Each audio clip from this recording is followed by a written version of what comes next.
There's a difference. So when we say Salatul Jama'ah, there's a difference. The brother mentioned, we were talking about the difference between Salatul Jama'ah and Salatul Jum'ah. They're two very different things. Salatul Jama'ah and Salatul Jum'ah. Alright? Is it recording? Like, so there's a difference between Salatul Jama'ah and Salatul Jum'ah. Like, the question now is, what's the difference? And are they considered the same? And if they are the same, what's the rulings pertaining to them? Like, قال المصنف رحمه الله تعالى تلزم الرجال للصلوات الخمس لا شرط. لا شرط. What does that mean? Can anyone explain what that means? It says here, تلزم الرجال للصلوات الخمس لا شرط. شرعت لأجل التواصل. So here, the Shaykh rahimahullah ta'ala, he says, تلزم الرجال الأحرار القادرين. So in order to pray Salatul Jama'ah, it becomes an obligation or something that is obligatory upon men. Praying Salatul Congregation or Salatul Jama'ah, not Salatul Jum'ah, they're two different things. Praying Salatul Jama'ah is obligatory for the men, al-qadirin, the ones that are able. Al-ahrar, the ones that are free, not enslaved. وَلَوْ سَفَرًا فِي شِدَّةِ خَوْفٍ لِلصَّلَوَاتِ الْخَمْسِ. And they say, وَلَوْ سَفَرًا, even if a person is traveling or if they have fear, they still are supposed to pray Salatul Jama'ah or congregational prayer. Salatul Jama'ah or congregational prayer for the five salawat. Like, and then he says, وَلَا شَرْطًا لَيْسَ الْجَمَاعَةُ شَرْطًا لِصِحَّةِ الصَّلَاةِ. If we say that Salatul Jama'ah is obligatory upon the men, if we say that, does that mean if a person does not pray in Salatul Jama'ah, their Salat is not accepted? Huh? Everyone says la? No? But what's the dalil? What's the evidence to support that? The 5 salawat is obligatory upon each Muslim. Tayyib? So we have to pray. It's a pillar of Islam. Tayyib. So the ulama in general, they say that Salatul Jama'ah is wajib. So if you leave off Salatul Jama'ah, does that nullify your Salat? If you pray by yourself? As opposed to praying in Jama'ah? If you're able to pray in Jama'ah, does that nullify your Salat? Or if you're able to pray. Yes. Is that question clear? Yeah, I'm a little uncertain on the answer? No, the wording of invalidating your Salat. Does it nullify your Salat? Does it make your Salat invalid? Does it make your Salat incorrect? If you choose not to pray in Jama'ah, in congregation, and you're able? No. You say no. You say no. Huh? Shindig. Well, you got the hadith stating the reward for the congregational Salat. Ahsant. So here, Mumtaz, excellent. So here's the ulama they mentioned. وَلَيْسَ الْجَمَاعَةُ شَرْطٌ لِصِحَّةِ الصَّلَاةِ. Praying in congregation is not a condition of your salat being correct. Well, then it says, but the sihhu salat al-munfarad bila udhr. That the salat is correct if a person is praying by themselves, if they don't have an excuse, or if they have an excuse. وَفِي صَلَاتِهِ فَضْلٌ وَالْجَمَاعَةَ أَفْضَلُ بِسَبْعٍ وَعِشْرِينَ. If a person were to pray in congregation, the Prophet ﷺ mentioned that the salat in congregation is 27 times more fadl, more reward than praying individually. Pay attention to this, brothers and sisters in Islam. And the Nabi ﷺ mentioned that the salat in congregation is better 27 times more in virtue than praying by yourself. The hadith Ibn Umar muttafaqun alayh. And this hadith is agreed upon by Imam Al-Bukhari and Imam Muslim. On a side note, what's the significance of saying the hadith is agreed upon by Imam Al-Bukhari and Imam Muslim? That's the dalil of his ijma. Huh? That's a dalil for ijma? La. Strengthens it. La. It strengthens it. Hadith in Bukhari and Muslim, large in part by are considered a hadith that are authentic. Bukhari and Muslim. So if you hear that it is agreed upon by Imam al-Bukhari and Muslim, this means this strengthens the authenticity of the hadith. However, it doesn't necessitate that there's a consensus of the scholars on the ruling that comes from the hadith. They're two different things. Well then, so here, when they say it is agreed upon by Imam al-Bukhari and Muslim, two scholars cannot equal a consensus of the ulama, of the scholars of al-Islam. Rather, a consensus or ijma, it will have to consist of all of Ahlul Ilm, not a few of them and not a few of them. Well then, that's a whole different issue. Are we clear on this point up so far? طيب. Huh? طيب. So the ulama they mentioned وَتَنْعَقِدُ بِإِثْنَيْنِ وَلَوْ بِأُنْثَى وَعَبْدٌ فِي غَيْرِ جُمْعَةٍ. طيب. They say وَتَنْعَقِدُ. So some of them say Salatul Jama'ah, you can have it with just two people. And some say with a man or a woman. Huh? In this case, the Jama'ah or congregation, as long as it's at least two people praying, it can be considered a congregation. This is according to some of the ulama of the fiqh of Hanabila, the fiqh of Imam Ahmad ibn Hanbal. It says, وَفِعْلُهَا فِي بَيْتِهِ وَتُسْتَحَبُّ الصَّلَاةِ طيب.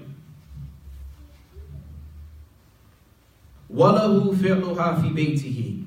And it is okay, it is permissible for that person to pray the congregation فِي بَيْتِهِ, in his house. This doesn't mean that you don't go to the masjid. Right now we're not talking about the obligation to go to the masajid, we're talking about the congregational prayer.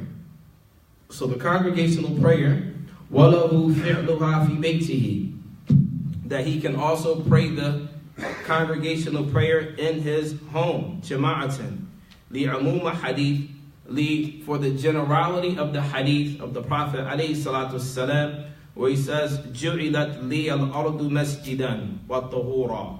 It said that, Nabi alayhi salatu wasalam, he said that, and this hadith was reported by Imam al-Bukhari. He says, جُعِلَتْ لِي, it was made for me, al-ardu masjidan. The earth was made for me, masjidan, a place to pray. A place to pray. Wa tahuran, and purification. And then he says, rahimahullah, wa tustahabbu salatu ahlu thagri fi masjidin wahidan.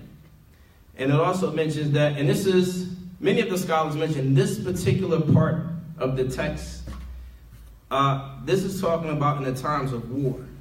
If the Muslims were battling in the times of war, in those cases, they say that it would be better to pray in one masjid. Now during that time, that was due to the fiqh. And they say that this ruling here was based on maslaha. Maslaha means that which was more beneficial during that time. However, if a person's in a war, they're not going to all pray in one place. Now, it'd be easy if you were in a war, it would be easy to wipe everyone out if everyone prayed in one place. But during that time, as many of the scholars mentioned, that was suitable during that time. As you can mention, as we know, this book was written, this text was written over 800 years ago. Over how long? 800 years ago. Right? So when you look at certain ibarat, certain sentences, and certain cases of hadith, or not hadith, but certain cases of text from classical works of Islam, you find that sometimes you may think that this is not relevant, this may not be relevant in our time today. And this particular ibarah, or this particular sentence, many of the ulama mention this is not applicable in the times that we live in today, and Allah knows best. Like, and then they say, now mind you, all of this is talking about praying Salatul Jama'ah. So the next one, وَأَفْضَلُ لِغَيْرِهِمْ فِي الْمَسْجِدِ الَّذِي لَا تُقَامْ فِيهِ الْجَمَاعَةُ إِلَّا بِحُضُورِهِ. So right now, they're talking about the best places to pray Salatul Jama'ah, or the best places to pray congregational prayer. So then they say Al-Afdal is better for people other than the people that are in war or fighting. It's better for them to pray in any masjid la tuqam fihi al-jama'ah. If you have access to a masjid, and in order for that masjid to have a jama'ah or a congregational prayer, your attendance is required, it is better for you to pray there. Is that clear? Let's say, for example, there's a masjid that just opened. One brother opened the door and he's waiting for other brothers to come to pray jama'ah. It's better for you to pray there. Why? Because you established the jama'ah. You will be part of the people that was necessary to establish the jama'ah in that particular place. Now, mind you, these are not all written in stone, but these are some of the statements that some of the scholars mention with regards to praying in jama'ah. The next one, it says, ثُمَّ مَنْ كَانَ أَكْثَرُ جَمَاعَةً. Then they say the next place that's better to pray after that one is a masjid, or a place that has a lot of people praying there, to add to that jama'ah, to add to that particular jama'ah or congregational prayer. And then they say, ثُمَّ الْمَسْجِدَ الْعَتِيقِ. And then after that, an older masjid, a masjid that is very old. And they say this is because you will be building on the legacy of those that came before them, because the masjid is very old and you will get the reward for praying there. And then they say, وَأَبْعَدُ أَوْلَى مِنَ الْأَقْرَبِ. And then some of them say after that, go to the furthest masjid as opposed to the closest one. So a questioner would ask, why should I go to the furthest masjid as opposed to the closest one? Because of the khudawat, because of the steps that a person would take to go to the furthest masjid, they'll be rewarded for it. Like, are we clear on that part so far? Now these are not etched in stone, meaning that if you decide to do one of the other, it doesn't mean that it's incorrect or wrong. Well, they have one. Like, so the next issue, it talks about leading or praying in jama'ah, the specifics of it. Like, وَيَحْرُمُ أَنْ يَؤُمَّ فِي مَسْجِدٍ قَبْلَ إِمَامِهِ الرَّاتِبِ إِلَّا بِإِذْنِهِ أَوْ عُذْرِهِ. The next issue is important. Many times we have brothers that go to different masajid, and they have an Imam al-Ratib. Does anyone know what an Imam al-Ratib is? Huh? Imam al-Ratib is a person that is officially designated to be the Imam of the masjid. Al-Ratib, sometimes it could mean that he gets a salary or he gets a stipend, or so he is the official Imam of that particular place. In this case, it is impermissible for someone to come into another person's or another masjid and lead the people in the salat before the imam shows up. So sometimes, I'll give you an example. Let's say you go to a particular masjid and the imam, the salat is at 4:03. It's 4:03, he's not there. Brother stands up, yo, call the Qur'an, let's go, let's pray. How many times have you seen that? Huh? You've seen that, right? This is haram. Impermissible shar'an. It's not permissible in al-Islam. Illa, except by what? Bi-ithnihi, except by the permission of the imam. Or li-udrihi, or if he's just not going to come and then he's not going to be able to make it, and then that case, in most cases there's a list of people that lead the salat in particular places. And this is important because there's a sin associated with it. Right? There's a sin associated with it. If a brother feels like he wants to hurry up, then it's always permissible for that person to pray by himself and leave. There's no obligation that you stay there and wait for the jama'ah if they're taking too long. You can make the intention to pray by yourself, munfaridan. You can pray and then leave. And this was done by some of the Sahaba, radiallahu ta'ala anhum.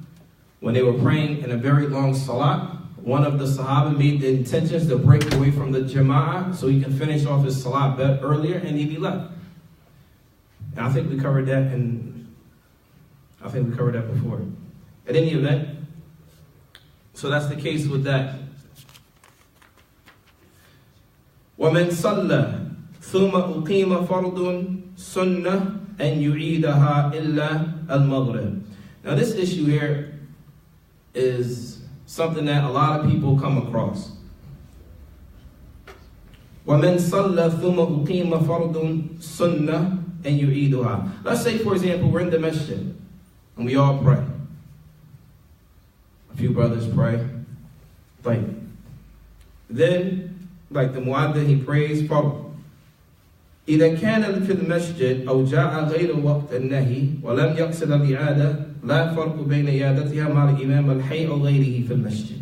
Let's say, for example, we come inside, we finish praying the Jama'ah in the masjid, and then there are brothers that come in after us, and they want to pray, and one brother comes in, like these brothers right here. They just came in. Sunnah is to go pray with that brother. In fact, the ulama mentioned is sunnah to pray with them all of the salawat except for what? Except for what salat? Some of them say except for Fajr, except for Asr, and except for Maghrib. Why Fajr, why Asr, and why Maghrib you can't pray them again with people that come in? Why is that? Does anyone know why? Huh? If anybody was in the class that we had last week, we spoke about the times of the prayers. Why is there an issue if you were to pray the Sunnah again for a person that came in late for Fajr, or late for Maghrib, or late for Asr? What's the problem? Ahsant. So the issue here is that if you pray Fajr again, they say you're praying at a time that is impermissible. Or if you pray Asr after Asr, if you pray Asr meaning the Sunnah with the brothers that came in late, if you pray it, for example, you already prayed Salatul Asr and they came in late, and if you go and pray Asr prayer with them, it's not going to be your Asr, it's going to be their Asr, but your Sunnah. If you pray with them, you're praying at a time that is impermissible to pray. However, according to the matin here, Imam al-Hajjawi, he didn't mention Fajr and he didn't mention Asr. He only mentioned Maghrib. So the question now was, why would he only mention Maghrib and not mention Fajr and Asr? Rather, many of the ulama, they mention Fajr and they mention Asr. Don't pray those salats again. However, he only mentions here in the text of Zaad Al-Mustaq'ni, he only mentions Salatul Maghrib. Why? Why did he mention Salatul Maghrib? What's the issue with Salatul Maghrib? Let's say, for example, these brothers right now, they're praying Salatul Maghrib. It came in after we already prayed Maghrib. According to what the author is saying, it is not permissible for you, or you shouldn't. He didn't say it wasn't permissible. You shouldn't get up and go and pray 3 rak'ah sunnah prayer with them. Why is that? Is it because of the time the Maghrib starts in the day? Maghrib starts at Salat. There's nothing to do with the time. Huh? Will it be because if we're praying sunnah prayers, there's no 3 rak'ah for the sunnah prayer? Ahsant, Mumtaz. The reason why they mention you should not pray a Maghrib again as a sunnah because there are no sunnah prayers for 3 rak'at. So, this opens up another door. So if you look, many of the Salaf, or many of the scholars of the past, from the companions of the Prophet ﷺ, they differed on this issue.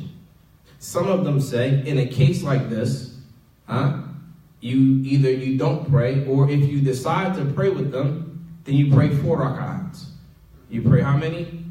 4 rak'ats. And in some narrations, when they go down to their second rak'at, you just sit until they come back down to their third, and you only pray 2 rak'ats.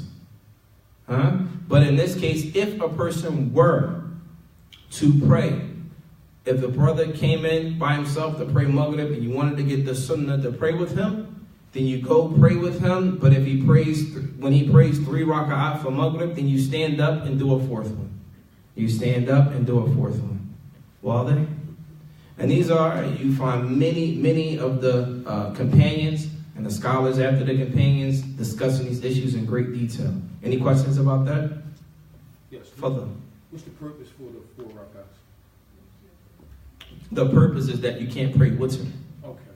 You can't pray witr before Salatul Isha. So the 3 would make The 3 would make it a witr prayer. Well then?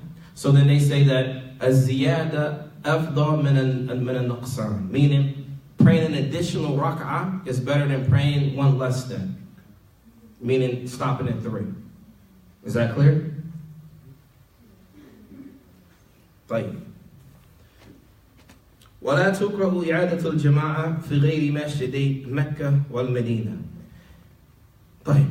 So according to the author, it is hated to pray another jama'ah in Masjid al-Haram and Masjid al-Nabi alayhi salatu wassalam.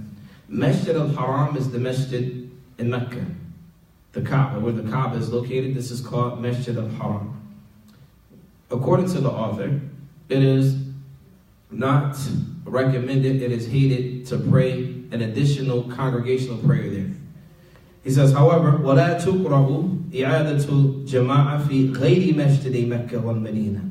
However, in any other masjid outside of that, it is not hated to pray a second jama'ah or a different jama'ah if people come in.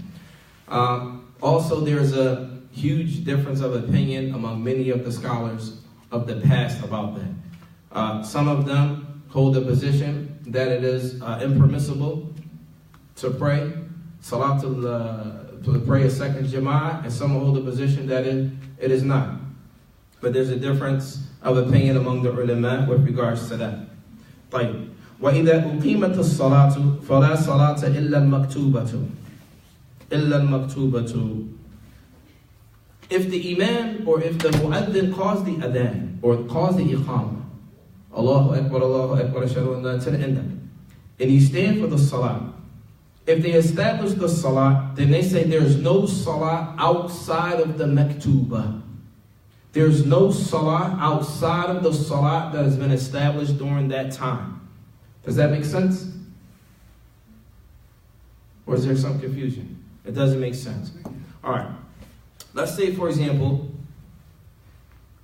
the brother calls the iqamah, but there are brothers in the back of the masjid praying their sunnah prayers. How many times have we seen this? You go in the masjid, there are brothers praying sunnah prayers, and they call the iqamah. So it says here, وَإِذَا أُقِيمَتِ الصَّلَاةِ. If the iqamah has been called, فَلَا صَلَاةَ إِلَّا الْمَكْتُوبَةِ. There is no prayer except for the prayer that has been established, that is obligatory. Is that clear? question. No. Okay, when everybody was praying, when I came in for Maghrib, I missed the first rakat. I just, I joined the ranks and I made my 2 sunnahs afterwards. What 2 sunnahs? When you come into the masjid. You don't have to pray the 2 sunnah prayers when you come in the masjid if the jama'ah was already established. Right. Yani, for example, if you walk into the masjid and you see that the people are already praying the obligatory prayer, you join with them, that will suffice. Okay. The purpose of Tahiyyat al-Masjid is that you don't sit down in the masjid until you pray your sunnahs for walking out. But that's not this issue here.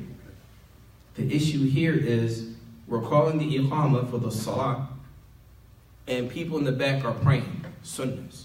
So they say that there's no salat except for the maktubah. There's no, when the iqamah is established. Let's say, for example, a person wanted to pray their sunnah prayers, but they call the iqamah. That means you don't start your sunnah prayer while we're getting ready to start and establish the obligatory prayer.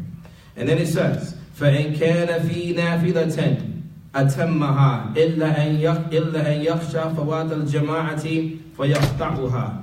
And then they say, فَإِنْ كَانَ فِي نَافِلَةً. If a person is praying a nafila, if a person is praying a sunnah prayer, أَتَمَّهَا. They say you should hurry up and complete it. إِلَّا أَنْ يَخْشَى فَوَاتَ الْجَمَاعَةِ. Unless he fears that he or she are going to lose or miss the congregational prayer. In that case, يَقْطَعُهَا. In that case, they are supposed to cut it off, leave it off. And here's the issue. There's an issue here when it comes to Salat al-Fajr. This is a big city. There are many masajid in this city, right? Have any of you ever witnessed going to the masjid for Fajr and you see people praying their sunnah prayers and then they call the iqamah and they don't stop? They continue to pray their sunnah prayers for Salat al-Fajr. Have any of you ever seen that? Yes. Many people, right? What are your thoughts on that? I mean, from what the statement, if a person is praying the sunnah prayer, if they're not fearing, I mean, I know a lot of you may do it if you're in your last rak'ah. I mean, if you're in that last rak'ah and you're sitting. So you may go ahead and complete it. But in this case, and I'm mentioning this issue for a reason. First, let's understand the first part. If you're praying sunnah prayers and they call the iqamah, hurry up and finish your sunnah and join the ranks. That's in general. Tayyib. Some of the ulama say cut it off and join the ranks, right? But then when it comes to Salat al-Fajr, we find that many of the Sahaba and some of their students, they talk about this issue of praying the Sunnah for Fajr.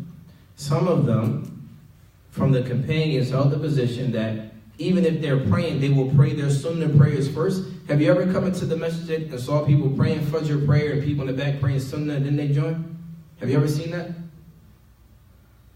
Has anyone ever seen that? Yes. Yeah, like they have dalil for that. They have a salaf for that action. Yani, meaning there were people from the companions that did that. So a person might say, "Oh, just because it's not the proof. The proof is it's not the proof." Well, the problem with that is, if we look at those people and say they're incorrect, the way Islam works is you have to find someone from the past that said it was incorrect too. You need someone from the companions to say that that action was incorrect.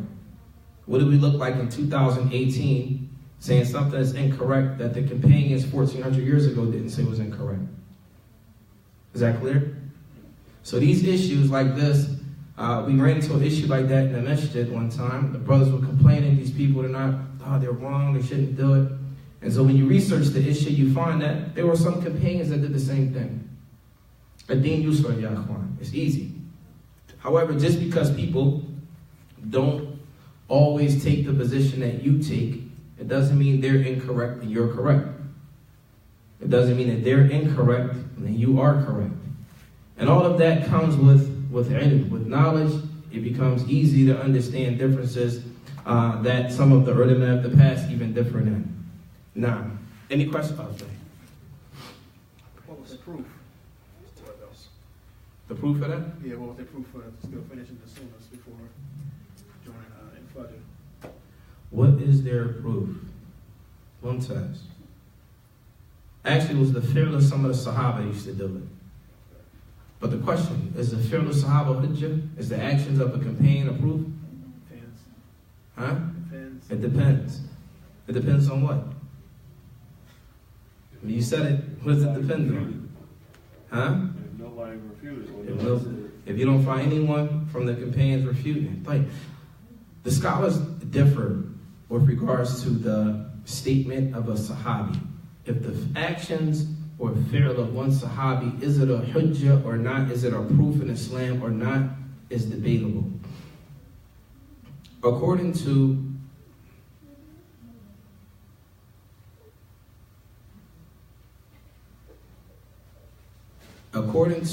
the school of Imam al-Shafi'i, if I'm not mistaken, called a Sahabi laysa bi hujjah. The statement of a companion is not a proof. The statement of a companion is not a proof. So then, what about a scholar alive today? Is a statement of a scholar today a proof? No.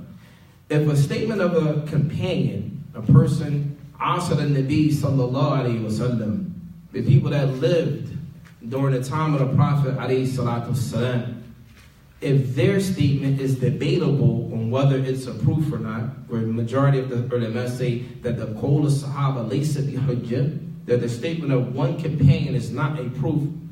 فَمَا بَالَكَ أَيْ أَحَدَ الْيَوْمِ. What about anyone today? Can anyone today's statement alone be considered a proof? No. The only time you find that is people extreme. and they take the statement of one person and make everything what this person says is haqq, and anything you call it batil. This is not from Islam. This is not from Islam. Like, when praying the sunnah prayers, when is the time to sit while they are still praying? Do you say anything in the sitting? I don't understand the question. That doesn't make sense. When praying the sunnah prayers, when it is time to sit. Walaikum salam. Okay, this is going back to where you were saying if the brothers come into the masjid and they're praying the two sunnah prayer, the sunnah, if they're praying the obligatory prayer and you get up and you pray sunnah with them, and when it's time for them, they're still praying and you're sitting within the prayer. What do you say while you're sitting? You understand? Yeah, she's talking about when you said that, like when you're praying Maghrib, and you're coming up, you praying Sunnah with them, and they coming up for the third, you sit, you don't come up with them, you wait for them to come back down. I think that's you talking about when you sit, as opposed when everyone else stays and you sit and you wait for them to come down again? No. Like the same thing you would say in a normal sitting. Okay. Yeah. Okay, mashallah. طيب. قال المؤلف رحمه الله ومن كبر قبل السلام إمامه لحق الجماعة. So now we're going to talk about when does a person catch the jama'ah? When does a person catch the congregational prayer? ومن كبر قبل السلام إمامه لحق الجماعة. In this case, if a person catches the Allahu Akbar before the Imam makes taslim, then he caught the jama'ah. Does that make sense? Can you repeat that, please? Let's say, for example, the Imam is praying Salatul Isha, and maybe they're in Tashahud. They're in Tashahud al-Akhir, the last Tashahud. And you join the Salat, and you say Allahu Akbar, and you sit down, and you start your Tahiyyatu. And then when you're doing that, before they make taslim, you quote that jama'ah. So say, for example, you make Allahu Akbar, and then as soon as you're doing that, they say Salaam alaikum rahmatullah, Salaam alaikum rahmatullah. You quote that congregational prayer. You quote that congregational prayer. Does that make sense? So you think about something else? I ain't get there yet. It's the stages. All right, now just, I already saw your face. Now hold up, Akhi. No, I was separated as I was thinking and putting it in its place. So good. I got you. Right. Are we clear on that so far? As long as you start before they taslim. Yeah, as long as you say Allahu Akbar and enter into the Salat before they make taslim, you caught the jama'ah, the overall jama'ah prayer. وَإِنْ لَحِقَهُ رَاكِئًا دَخَلَ مَعَهُ فِي الرَّكْعَةِ وَأَجْزَأَتْهُ التَّحْرِيمَةُ وَلَا قِرَاءَةَ عَلَى مَأْمُومٍ. طيب. So in the next case is what he was about to tell me, but he didn't get a chance to say it.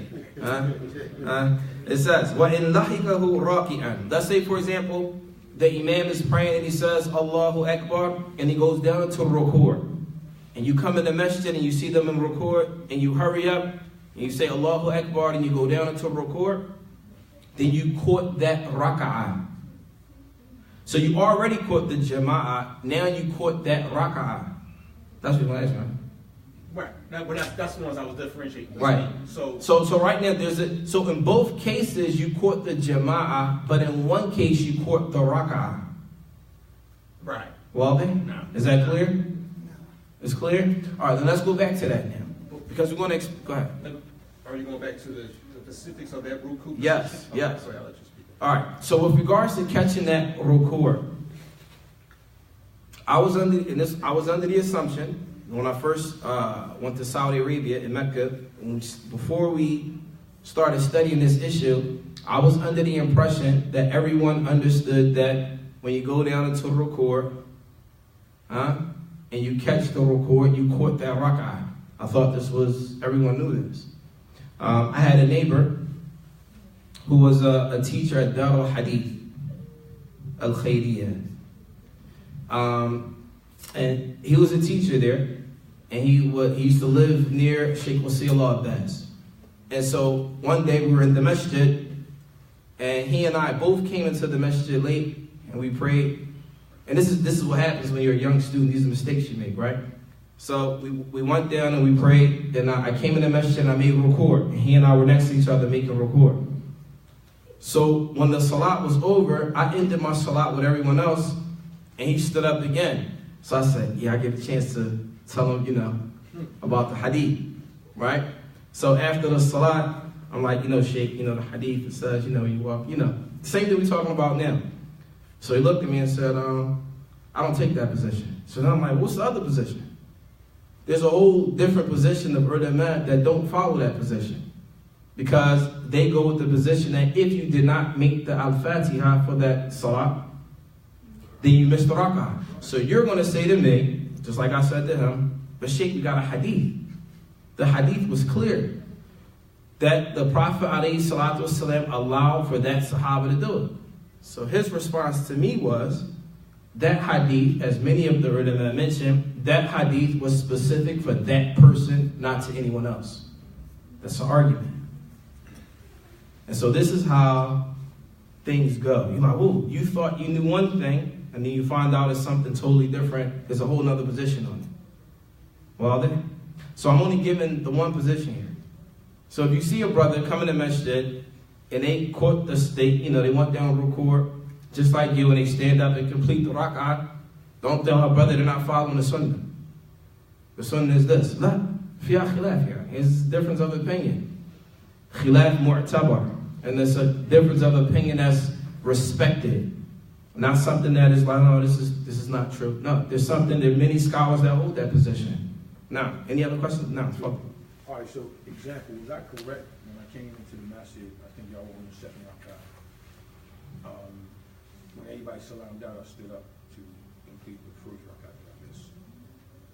Was that correct? Like, I don't understand. What do you mean is that correct? I'm saying you just gave two different scenarios. You said when you came to the masjid, you were late. You and the brother were late. Mm-hmm. You salamed out with everybody else and Right. you stood up. Mm-hmm. And I'm saying I did just the same thing. I stood up because I missed the first rak'ah. No, you came in at the first tashahhud. Right. Came in the first tashahhud. No. And then when we slammed out, before we slammed out, you stood up. Yeah, you were supposed to stand Okay. up. You missed the rak'ah. But you said something that I have to address. Okay. You said you missed the first rak'ah. Yes. So when you stood up, you made the first rak'ah again. Yes. That's a mistake. Okay. Pay attention, ya akhwan. Anytime you come into the masjid or you come to a salat late, say for example, we're in say we're praying Salat al-Isha. Okay. We're in the last rak'ah. You come and join us for the last rak'ah. You stand up. That second rak'ah, is that what rak'ah is that for you? I don't know. That's the second. That's your second? What else? What is it? Well, that one he did, he said he missed the I missed the first. Well, actually, according to what you just said, then that would be. first. I didn't say anything about it. No, you said if you come in and you catch that rak'ah. Right? So if he came in and caught it, then, well, yeah. So that's his second. I said. But he said earlier, he's making up the first rak'ah. So would he be making up rak'ah that he missed, or would his salat start with that first rak'ah? That was his first rak'ah when he stood up. I said, do you understand the question? Okay. Some people believe, let's say for example, you come in to the salat on your second rak'ah. Let's say we're praying Salat al-Isha. You missed the first rak'ah, but you come in on the second. You pray with us the second, the third, and the fourth. And then you still have one more rak'ah to do. What number rak'ah would that be for you? Your fourth one. It wouldn't be considered you're making up your first one. That's important.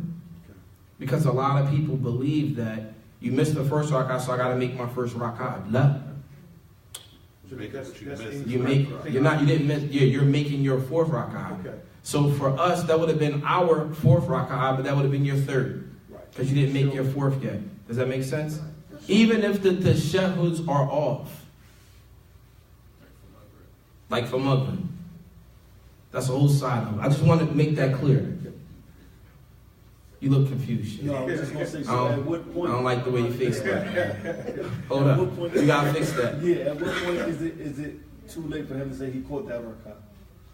When they make taslim. Oh, when it's too late for them to catch the rak'ah, when they start to come up from ruku'.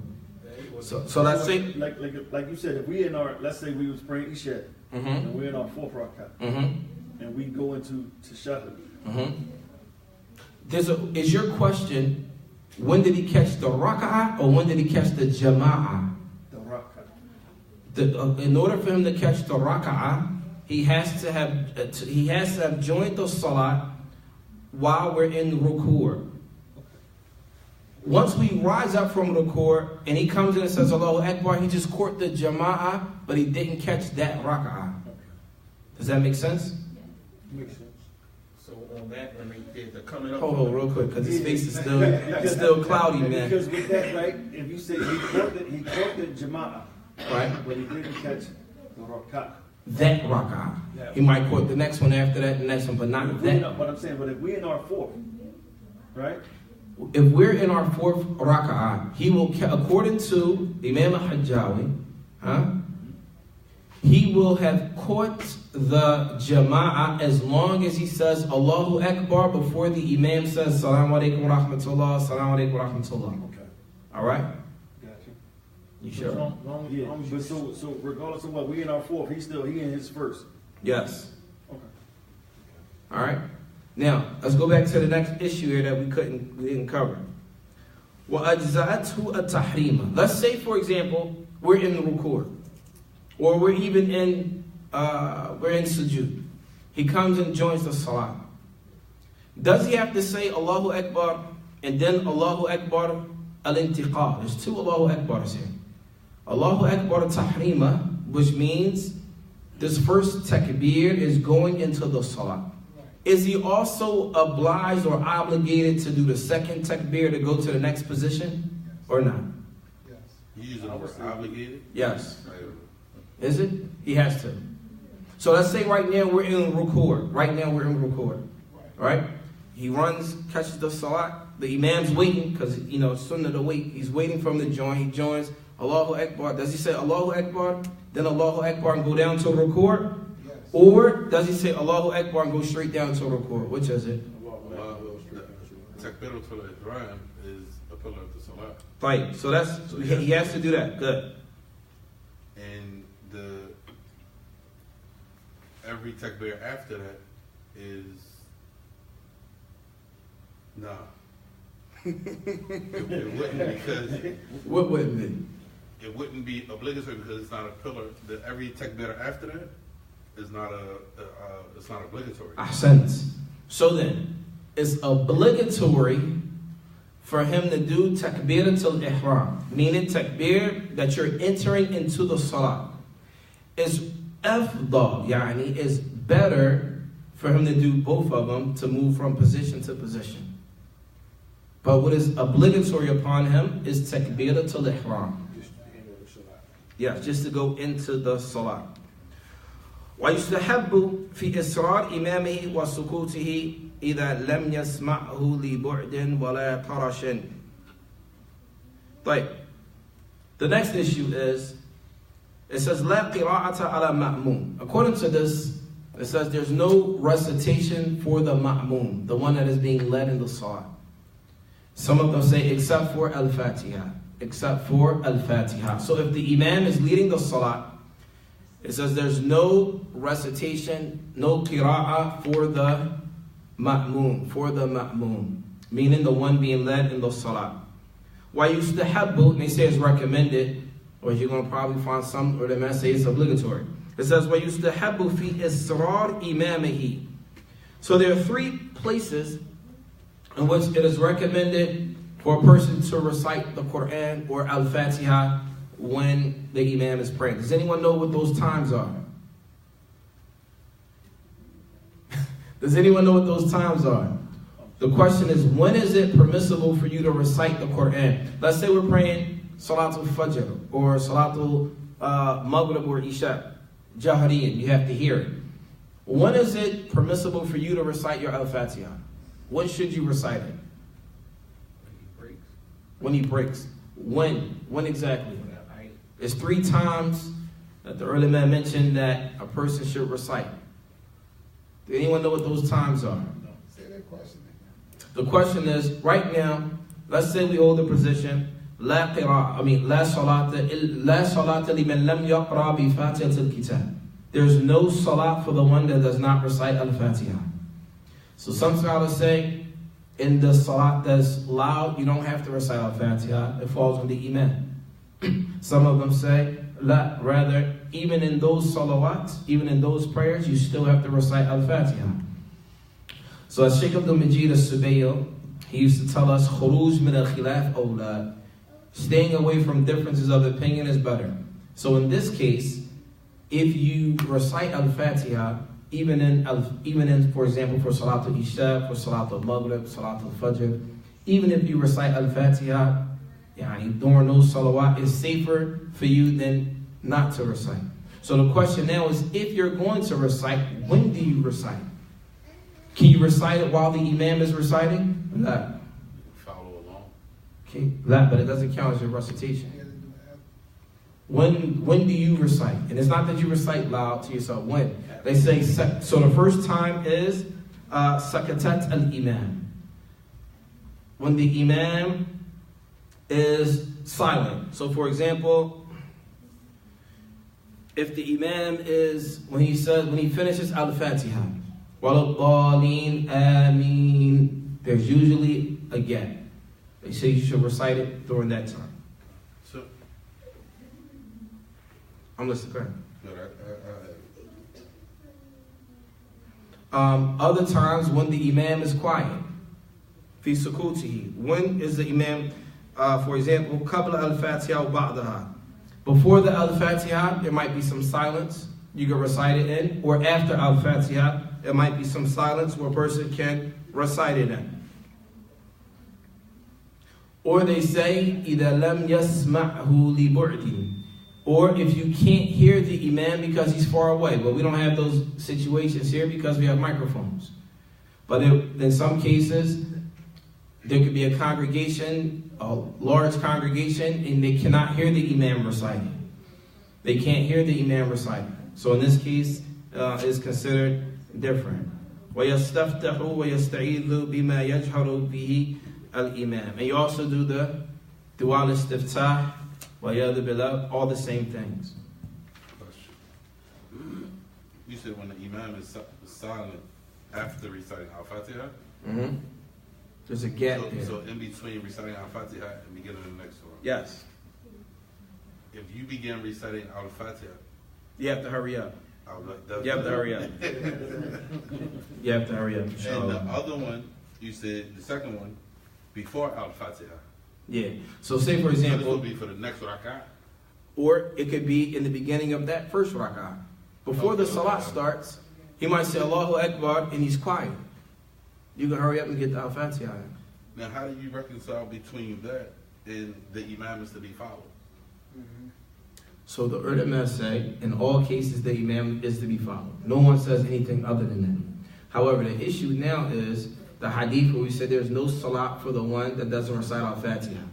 So the difference of opinion here is, does the recitation of Al-Fatiha for the imam covers for you or not? However, all the other aspects of the salat, then the imam covers for. A strong argument that you don't have to make Al-Fatiha out loud, that the imam covers, a strong argument for that is when you come into the salat late, you go into a ruku'. You missed Al-Fatiha. So how did that rak'ah count for you when you missed Al-Fatiha? So that's an argument that some of them use as well. Does that make sense? Huh? Or no? I get that, but you don't get the other. If you began Takbir al-Ihram and then that pause and making an azkar, if I recited Al-Fatiha, I will be preceding you in reciting Al-Fatiha. And you saying this is where the difference of opinion comes in at? No, that's from the Qira'at of Al-Fatiha. Mm-hmm. So the issue of differing is based on the obligation of reciting Al-Fatiha. The obligation for the ma'moom, the one that is being led in the salat, reciting Al-Fatiha. Another argument that you have to recite Al-Fatiha is that what about for the silent prayers? You don't know whether the imam is reciting or not. but everyone recites Al-Fatiha in the silent prayers. So the same, you see how the argument, it goes back and forth. It's not, so the thing is, it's not black and white, meaning 100% say do this, 100% say do that. As many of the scholars say, khuruj min al-khilaf awla. Staying away from differences of opinion is better. If you recite Al-Fatiha, there's no sin, no one has mentioned anything about you being sinful for reciting Al-Fatiha, even in those silent parts. Now, preceding the Imam, Allahu A'lam. I don't know. That was a good one. I might even have to look that up. But they mention it. No, what I'm saying is, in the books of fiqh, they mention from the ulama mutaqaddimin, from the earlier classical scholars, they actually mention you can recite before or after. But now your argument makes sense. Well, wouldn't that be preceding the Imam? It's a nice argument. Duly noted. Duly noted.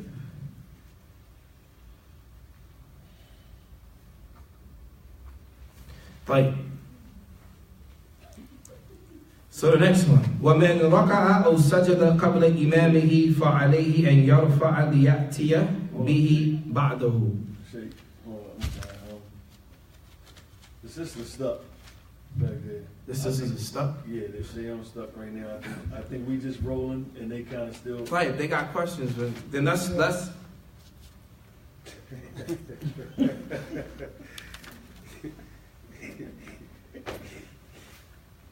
oh, come on. I already know this question. I have to answer this off later. If it's too far back, would you prefer to wait until after? Yeah, we answer this after class, inshallah. I don't know if that's the same one I got here. I don't know. What question? Let me see that, man. It's back to, let me see. This one here. This one.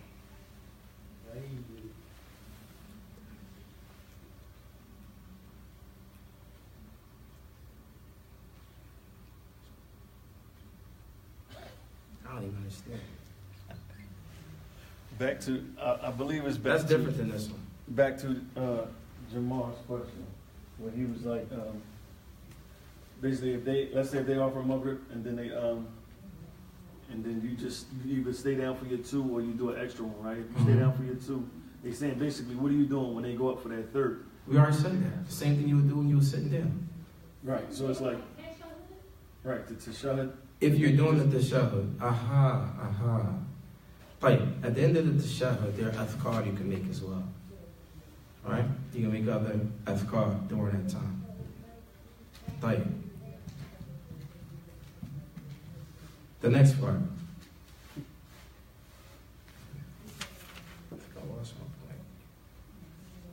Right. ومن ركع أو سجد قبل إمامه فعليه أن يرفع ليأتي به بعده. ومن ركع. Let's say, for example, the imam is praying and someone precedes the imam. Have you seen this? The imam's praying and someone goes down and they beat the imam and going down to record. Right? It says ومن ركع أو سجد قبل إمامه. Whoever makes go into record before the imam or goes into sujood before the imam, then that is upon him فَعَلَيْهِ أَنْ يَرْفَعَ. That is upon him to rise back up لِيَأْتِيَ بِهِ بَعْدَهُ, and do it, let the imam go first and then he goes behind him. Does that make sense? Fight. Question.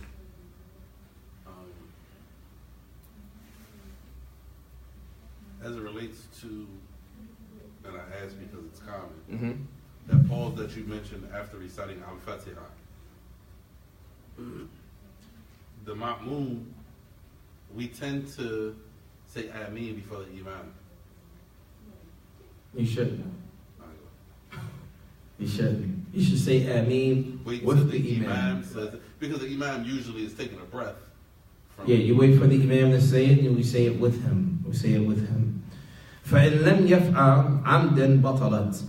Let's say, for example, if the person precedes the imam and they do it intentionally, then what happens? His salat is what? Invalid. بَطَلَ صَلَاتُ. وَإِن رَكَعَ وَرَفَعَ قَبْلَ الرُّكُوعِ إِمَامِهِ عَالِمًا عَمْدًا بَطَلًا. And likewise, What in the rak'ah? Let's say for a person, we're still praying, and a person goes down into ruku', and then they come back up before the imam even makes ruku'. They go down and come up before the imam even makes ruku', and they do it intentionally, and they know what they're doing. This nullifies their salat as well.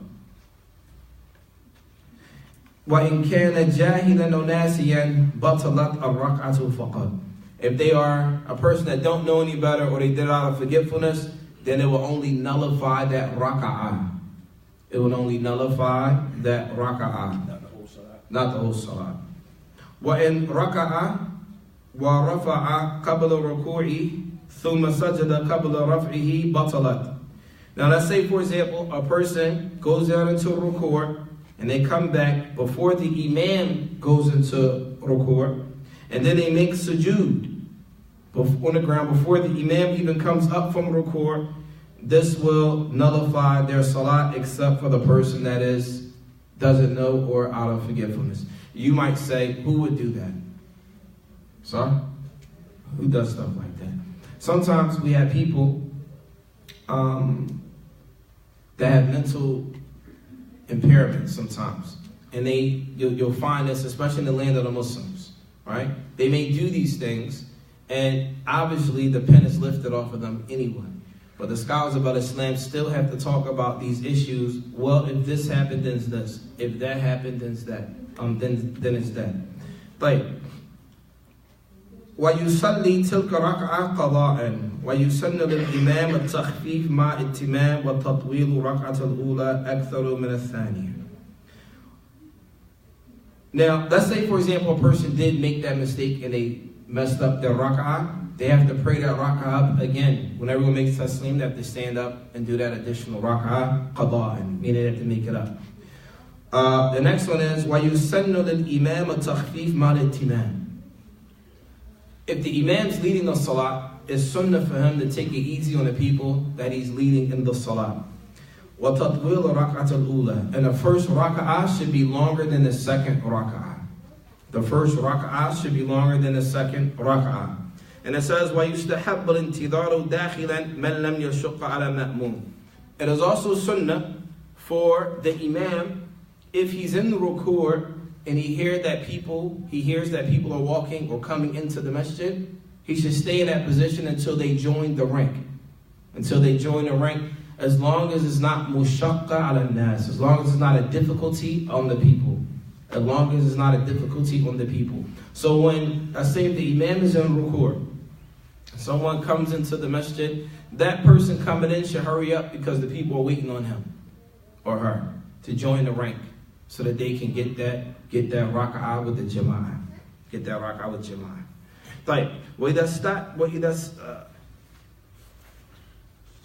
طيب. The next issue is for the women going to the masjid.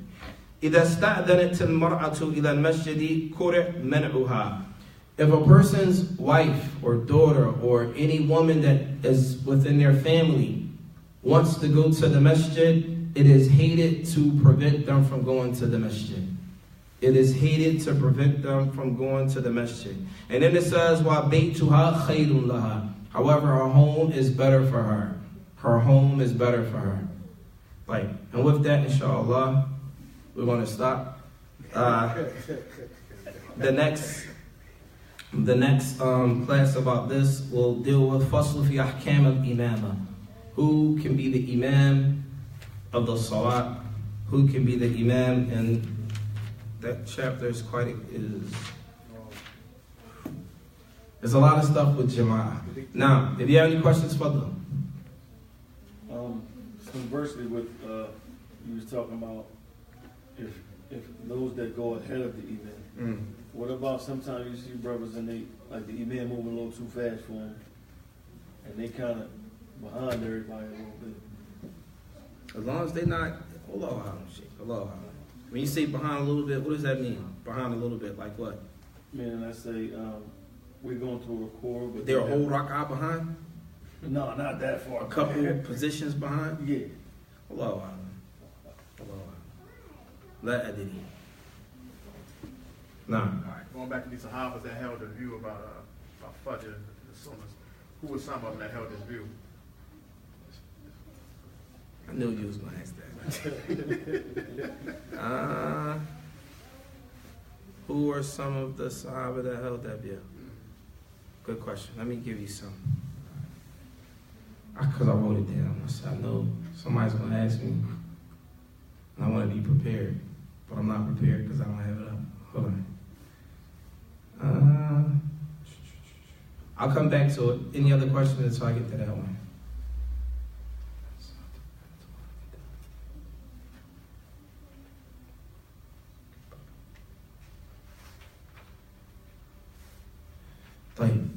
What was the question again?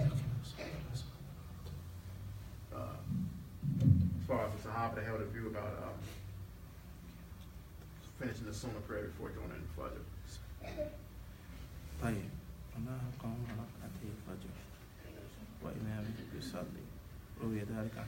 We got Ibn Mas'ud held that position. You can find that in Abdul Razak. It's Musannaf Abdul Razak. Let me see. So we have إذا أقيمت الصلاة فلا صلاة إلا مكتوبة. When a salah has been established, there's no salat established except for that which is obligatory. وروي ذلك عن أبي هريرة. That was reported by Abu Hurairah. وكان عمر يضرب على صلاة بعد الإقامة. That they would pray after the Iqamah. They would still be praying after the Iqamah. وَكَرِيَهُ سَعِيدِ بْنُ جُبَيْرٍ. Sa'id ibn Jubair used to hate that they would still pray after the Iqamah.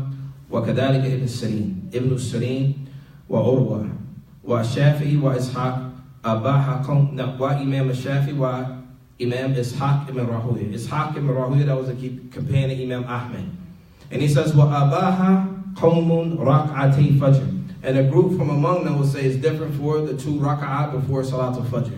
That's different. And it says, who holds that position? Al-Imam Yusalli Ruya Dalika an Ibn Mas'ud. Ibn Mas'ud held that position. وروي عن ابن عمر أنه دخل المسجد والناس في الصلاة فدخل بيت حفصة فصلى ركعتين. And we also have Ibn Umar.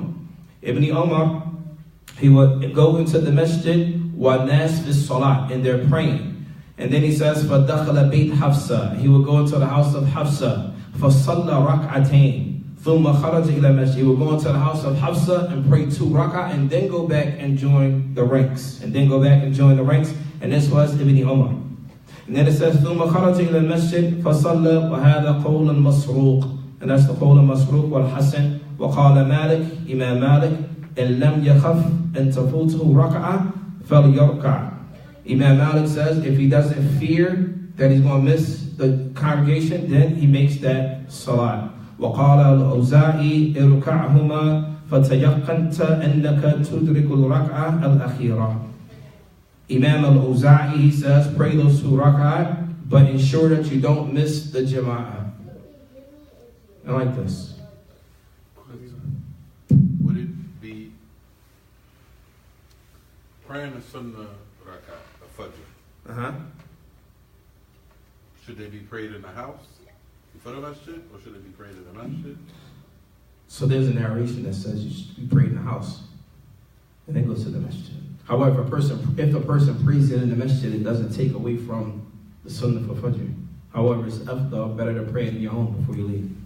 No. Didn't we discuss last week? You said the sunnah prayers for fajr. You pray them when fajr, before fajr starts. La abadan. I never said that. I'm asking. I said, I'm asking. I never said that. So the 2 rak'ahs before fajr. The 2 rak'ah before Fajr doesn't mean before the time of Salatul Fajr. It means before you pray the wajib prayers for Fajr. Okay. All right? Alhamdulillah. Let's clarify that though. I never said that there's any, the sunnahs for Fajr prayer is before the time of Fajr prayer. I never said that. No. If that's how my question came about, I apologize. So when do you pray the sunnah for Fajr? When Fajr is in, is that correct? And then what do you pray after that? I don't pray after that. La shuf, mushkila. Ya akhi, when Salatul Fajr comes in, You pray the 2 sunnahs. you pray the 2 sunnahs And then you pray Fajr. and then you pray Fajr. Right. Right.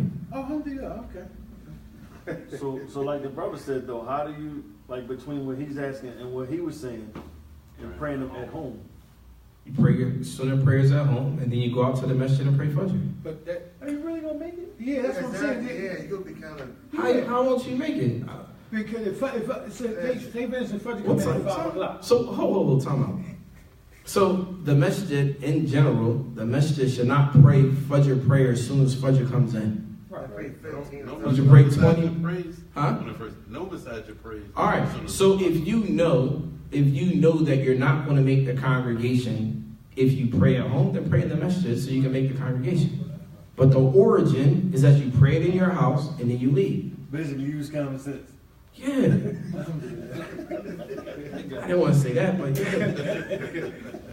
Why do you want to say that? It works. Like So- if the masajid is I remember if I wanted to pray Fajr in the Haram in Mecca, if I wanted to pray Fajr there, I have to get up before Fajr. As soon as the adhan comes in, you got to pray your sunnah prayers right away, run out the house, hop in the car, floor it all the way to the masjid, get out, and then you'll be there to make the first rak'ah.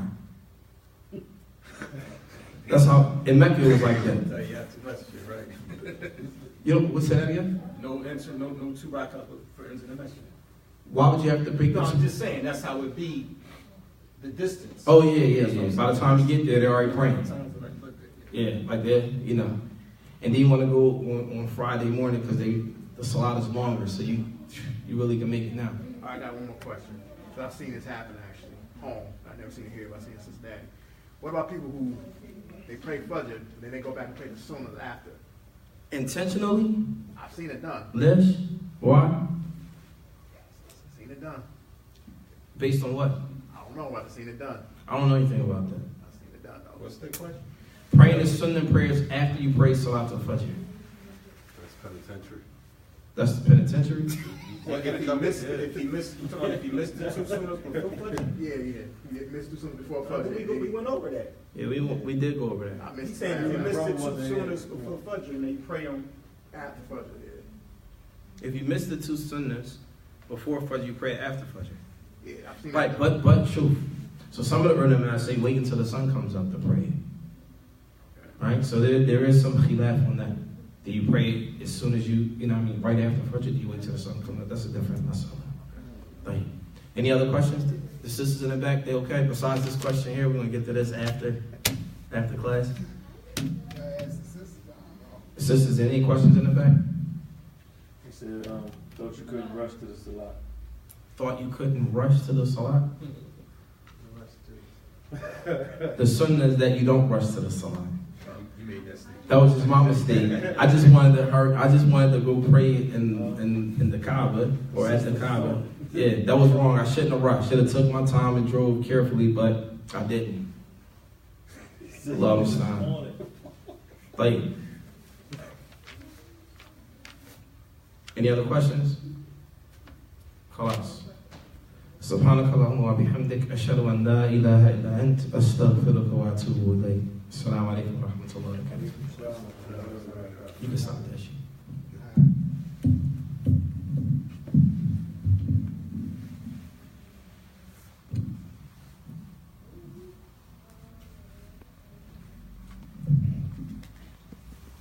أن محمدا رسول الله.